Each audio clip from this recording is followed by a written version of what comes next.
Chilling. Just got one hell of a workout in. As you can see, look, man, my shirt is sweaty. I'm basically soaked. Gave us one hell of a workout, man. Yes, sir. If you live around the Harrisonburg area and wanted to come down and get a good workout for all ages, that is, come down to MMAI in Harrisonburg. What's the address here? You know? I don't know, but it's the Dukes Plaza. Yeah. Look up Dukes Plaza. We out here. Just right off 11 and Mosby. So I mean, you can probably Google it and find it. So what's up with you, man? Chilling, dude. Really, besides like the MMA stuff and the coaching, this channel, it's growing. You know, having people like you. Right, your YouTube channel. Yeah. So tell me about that a little bit. So with the YouTube channel, we do fight breakdowns on there. Also, we do exclusive interviews with your favorite fighters. And right now I'm trying to get a team to do some more skits. We only have one, which is the Conor McGregor skit. It's doing pretty good.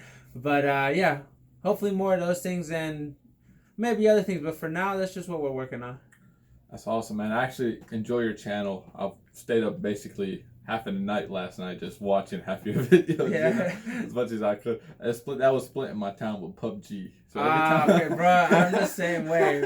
Every time I'm like finished done to play the game, because either I lose or I win, I go back to watching your channel. So it's pretty cool, man. Dude, I've been addicted to PUBG, and when I got this iPad, I was like, I'm not gonna use PUBG at all on it. First thing I did was download PUBG and play a game real quick. Oh man, so it's a fun game, bro. Hell yeah. I was watching one of your videos last night, and bro, I had like tears in my eyes, but at the same time, you made me laugh. Yeah. I don't want to get into it too much because I want to let you talk. Refer the people to the video I'm talking about, and then get into the story for me. So the video is my addiction story, slash like my overdose story, because the addiction, that's a long ass process. But as far as like the overdose, that was all in one day. To make a long story short, one day I just got too messed up and I OD'd. I woke up and I woke up in the ambulance and then fell back asleep. Woke up and there was a bunch of doctors around me, man. And now I just remember like they had this oxygen mask on because I wasn't getting enough oxygen. Right. And I kept taking off my face and they told me, yo, or they didn't say yo, but they're like, if you keep on taking that off, you're gonna die. And I was just like, damn. And I was so mad because I'm like, bro, why are you telling me what to do right now? I was like, I don't want this shit on my face. Right. Then I passed back out. And then the funny part is when I woke up and I had this big tube in my mouth, like that thick. No. I remember when I woke up with a tube in my mouth and my whole family was there. Right. And I was like, damn. I was like, what the fuck is going on? I was so confused. And my dad said that they had asked the whole family to come out, and he said that when they pulled the tube out, they heard me like shaking. He sounded like it was like an exorcism or something. Yeah, and then from there on, it was a process, but I got sober to this day. That's awesome, man. Congratulations, man. Appreciate it, bro. I think as human beings, we all have our struggles, right? Whether it's family, whether it's actual addiction with drugs, alcohol, cigarettes, whatever.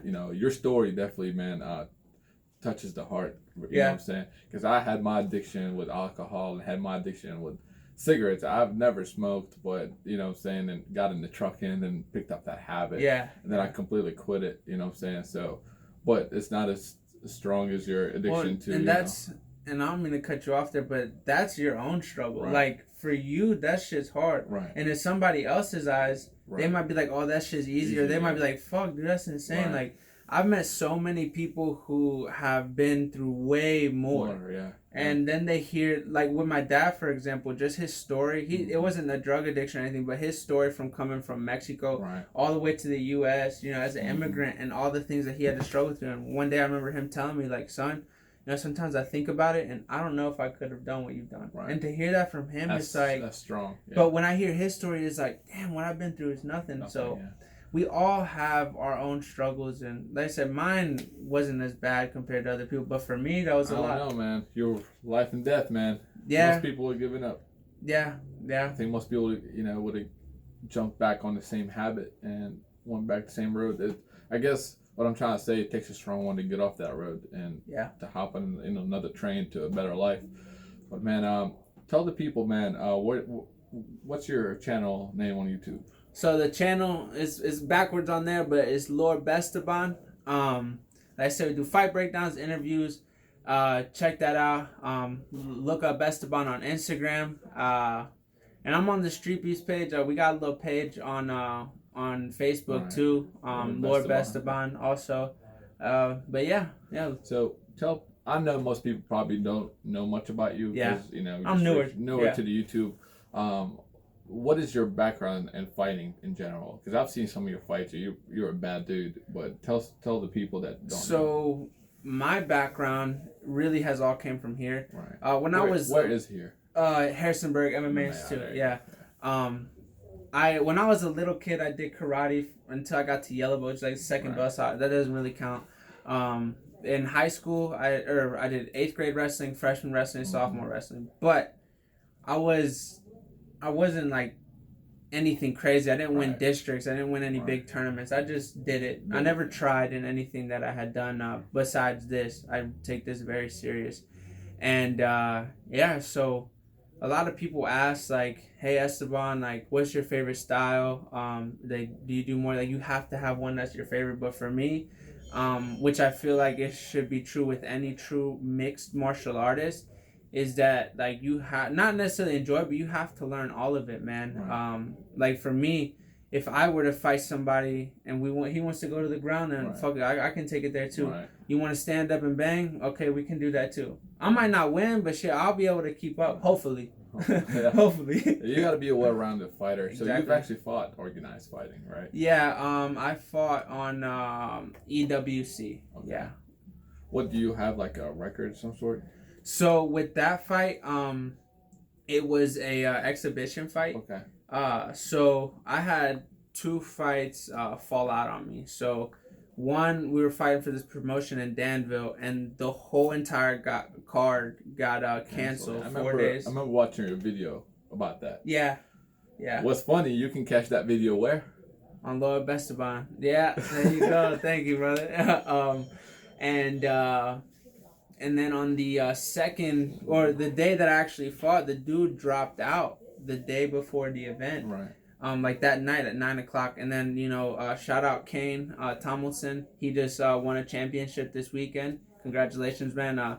But him and his team took that fight like literally the night before. And since I think at the time he didn't have blood work, so it was up to me whether to accept that. And since there was no blood work, they couldn't sanction the fight. Right. But all I told my coach, and like I said in the video too, my first amateur fight reaction, I asked my coach, I was like, yo, can you watch the video? And he said, Esteban, I'll put you up against anybody, and it's going to be a tough fight for them. And for me, I told him, I was like, look, coach, it'll make me feel better if you just watch it. He called me back 10 minutes later. He was like, Esteban, we can win this. He said, like I said, I'll put you up against anybody, and it'll be a tough fight. No, you won that fight. I remember you. Technically, it was a draw, okay. But from opinions that I have gotten from others, I've seen the fight. I thought you won the fight. Yeah, that's just my opinion. Yeah. He, I would say he beat me round 1 because of damage. But as far as round 2 or 3, I think I controlled the ring better. I think we got like almost 1 minute. So yeah, go ahead. My bad. Sorry, I was watching the time. Oh no, it's all good. But yeah, that's pretty much it. He had me first round, I would say. Second and third, I had him. But if I'm sure that I will see him in the cage again, and our paths will cross, and I'm definitely counting that he's gotten a lot better, but also I have gotten a lot better, and hopefully one day me and him can run it back and really have a record. Yeah. So what's for your future? Any plans for your future? Man, I don't like to think too much ahead. I focus on the now, because this shit can be taken away from me right now. Like I could pass away right now. Yeah. That's just how this shit is. That's very real. That's very real, yeah. But at the same time, you kind of have to. So, I guess my big goal is to just spread the message of, like, just to show people, bro, like, you're not alone struggling with this stuff, and that you can make it out. Especially with the youth. Because I know when I was getting into all my stuff, I would listen to all these older people, whether it was videos or in real life, and I didn't care. I'm like, dang, y'all are old heads. Right. But it's different when it's coming from somebody that is closer to your age also. But I just want to be the the one thing that can just change one person's life, even if it's one at a time, bro. I don't care about it being millions and thousands. I just want to use like my MMA platform, this YouTube platform, to spread that shit, bro, and just to like bring awareness. Right. That's my big goal. And you are what? 30 seconds. Where people can go catch your videos. Alright. Where the people can go to get in contact with you. Alright. So there you go. 30 seconds. Lord Besteban. Check that out. You gotta get up close to the camera. There you go. I got you. Look, Lord Besteban. Check that shit out. This is the logo. Follow me on Instagram. That's gonna be Besteban_2_. Hit me up, DM me, comment me, bro. It don't matter. I'm really easy to find. Yeah, Facebook. Lord Besteban. There you go. But yeah, I'm very easy to find. All the Street Beef GoPro subscribers, fans, people who are watching this video, if you're stuck around long enough to watch this video, I definitely appreciate you. Make sure you go support my boy here, man. He's got definitely a touching story. He had basically start from the beginning all over again, and that's hard for some people to do. So make sure you go support him. Subscribe to his channel, Lord Besteban, /YouTube.com, I'm assuming. Yeah, something like that. Yeah, something like that. We're not exactly a pro YouTubers yet. We're starting out. Yeah. So make sure you hit him up on Facebook as well, Lord Besteban, and Instagram, Lord Besteban _2_. Yeah. There you go. I got it. And make sure you subscribe to your boy right here, the Assassin, on Street Beef GoPro channel. This channel is dedicated for shooting alternate angles of the fights at each event. And again, I'm here in the near future, like I was telling Esteban, I wanted to expand into vlogging a little bit more, to bring you into the actual lifestyle, what goes on behind the scenes of Street Beefs, especially with the fact that we're expanding to California. Oh yeah. So that's going to be exciting. You know what that means. More vlogs for me, more fight breakdown for him. Make sure y'all catch him up. Video's already long enough. Peace out, y'all. Peace. Go.